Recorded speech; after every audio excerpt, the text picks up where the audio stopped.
तर मालाड सबवेवरची ही दृश्य, जी गाडी या मालाड सबवेच्या साचलेल्या पाण्यात फसलेली होती, ती गाडी आता बाहेर काढण्यासाठी क्रेनचा वापर केला जातोय।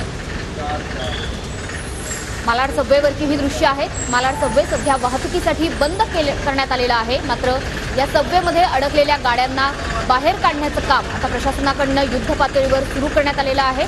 क्रेनच्या सहाय्याने साचलेल्या पाण्यात अडकलेल्या या गाडीला बाहेर काढण्याचं काम केलं जात आहे। या साचलेल्या पाण्याचा निचरा होण्यासाठी प्रशासनाकडून ठिकठिकाणी पंप देखील लावले जातात, मात्र पंपांचा देखील काही उपयोग होत नाही। अशा पद्धतीचं चित्र सध्या मालाड सबवेवरती आपण बघतो आहोत। मात्र क्रेनच्या माध्यमातून आता या पाण्यात फसलेल्या गाड्यांना बाहेर काढण्याचं काम सुरू आहे।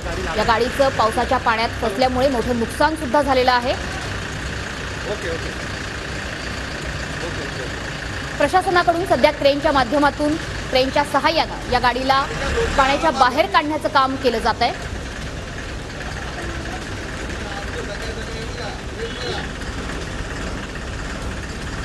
मालाड सबवेवरच्या या पाण्याचा निचरा व्हायला अजून काही तास जातील असं सध्याची परिस्थिती आपल्याला बघायला मिळते आहे। कारण मालाड सबवे, अंधेरी सबवे हे मुंबईतले असे काही भाग आहेत की या ठिकाणी पाऊस पडला की पाणी तुंबणं ही आता अतिशय सामान्य गोष्ट झालेली आहे।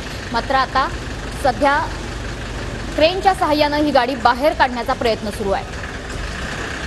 सध्या आपले प्रतिनिधी गोविंद ठाकूर आपल्या सोबत आहेत। गोविंद, तुम्ही मालाड सबवेच्या जवळची ही दृश्य बघता आहात, काय परिस्थिती आहे मालाड सबवेवरती? अशा किती गाड्या अजून फसलेल्या आहेत? हाँ, बता दें कि मलाड में जो तेज बारिश हुई थी उसके बाद से 2 गाड़ियां फंसी हुई थी और एक टेम्पो फंसा हुआ था, एक कार फंसी थी। कार की हालत आप देख सकते हैं, क्रेन की मदद से अभी इसको रेस्क्यू करके बाहर निकाला जा रहा है। कार के अंदर पूरी तरह से पानी भरा हुआ आपको नजर आएगा।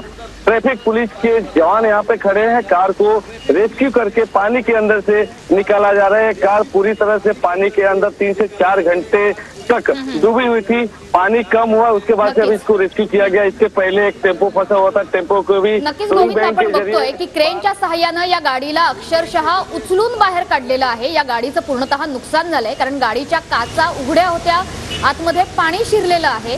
अशा पद्धतीच्या 2 गाड्या या मालाड सबवेमध्ये फसलेल्या होत्या। आपल्या प्रतिनिधी गोविंद ठाकूर यांनी ज्या पद्धतीने सांगितलंय की मालाड सबवे हा वाहतुकीसाठी तर बंद करण्यात आलाच आहे, मात्र या ठिकाणी काही गाड्या फसल्या होत्या, त्यांना सुद्धा अशाच पद्धतीने बाहेर काढलं। मात्र ही जी समोरची कार तुम्ही बघताय, ही कार अतिशय वाईट अवस्थेत फसलेली होती। या कारला आता क्रेनच्या मदतीने बाहेर काढावं लागलेलं आहे। मुंबई महापालिका प्रशासनाकडून सूचना करण्यात येतात की अशा ठिकाणी सबवेच्या खाली ज्यावेळी जोरदार मुसळधार पाऊस होतो तेव्हा गाड्या पार्क करता कामा नये। सुदैवाने या गाडीत सध्या तरी कोणी प्रवासी नसल्याची माहिती मिळते आहे। मात्र या गाडीच्या काचा खुल्या होत्या, त्या काचांमधून गाडीच्या आतमध्ये साचलेलं पाणी शिरलं आणि त्यामुळे अर्थातच या कारचं मोठं नुकसानही झालंय। मात्र ही गाडी, ही कार बाहेर काढण्यात यश मिळालेलं आहे। सध्या क्रेनच्या सहाय्याने प्रशासनाने ही गाडी साचलेल्या पाण्यातून बाहेर काढलेली आहे। मालाड सबवेच्या नजीकची ही दृश्य आहेत।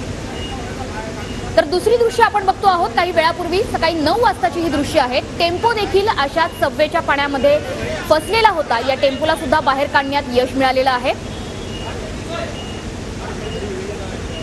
तर एकीकडे आपण दृश्य बघतो आहोत की एक कार जी मालाड सबवेच्या साचलेल्या पाण्यात, तुंबलेल्या पाण्यात फसलेली होती, तिला अक्षरशः क्रेनच्या मदतीनं उचलून बाहेर काढलेलं आहे। यामध्ये या कारचं मोठं नुकसानही झालंय।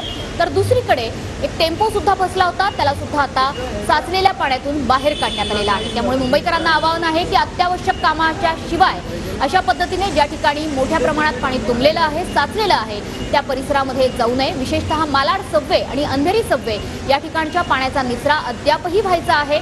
सध्या तुर्तास मुंबईत पावसानं काहीशी विश्रांती घेतलेली आहे, मात्र हवामान विभागाच्या अंदाजानुसार येत्या काही तासांमध्ये कदाचित पुन्हा एकदा मुसळधार पावसाला सुरुवात होईल। केवळ 6 तासांमध्ये, म्हणजे रात्री 1 वाजल्यापासून ते सकाळी 7 वाजेपर्यंतच्या 6 तासांमध्ये तब्बल 300 मिलीमीटर पावसाची नोंद मुंबईमध्ये झालेली आहे। त्याच्यामुळे मुंबईच्या वेगवेगळ्या ठिकाणी सखल भागांमध्ये पाणी साचलेलं आहे आणि त्यातलाच एक भाग म्हणजे Malad Subway. Malad Subway, Andheri Subway, त्यासोबतच सायन्स गांधी मार्केट हे असे काही परिसर आहेत की ज्यावेळी मुसळधार पाऊस होतो त्या ठिकाणी पाणी तुंबतंच। अशा वेळी अनेक गाड्या ह्या मालाड सबवे, अंधेरी सबवेच्या भागात फसतात, साचलेल्या भागामध्ये फसतात आणि त्यामुळे प्रशासनाला मोठी मेहनत करावी लागते। अक्षरशः क्रेनच्या माध्यमातून गाड्यांना उचलून बाहेर काढावं लागतंय। दुसरीकडे आपण